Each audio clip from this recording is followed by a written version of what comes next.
விண்ணப்பத்தை கேட்பவரே, என் கண்ணீரை காண்பவரே, தயவு செஞ்சு என்னை விட்டு போயிடாதீங்க. போக மாட்டேன்.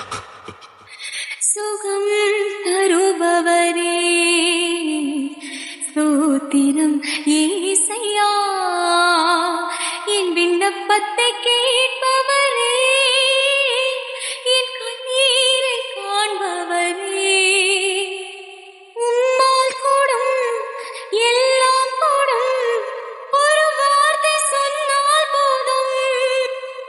நீ விசுவாசிச்சா தேவனுடைய மகிமையை காண்பாயின்னு நான் உனக்கு சொல்லலையா? ஐயா, உம்மால் கூடும் எல்லாம் கூடும், லாசருவே வெளியே வா. ஒரு வார்த்தை சொன்னால் போதும். ஐயா, ஒரு வார்த்தை சொன்னால் போதும்.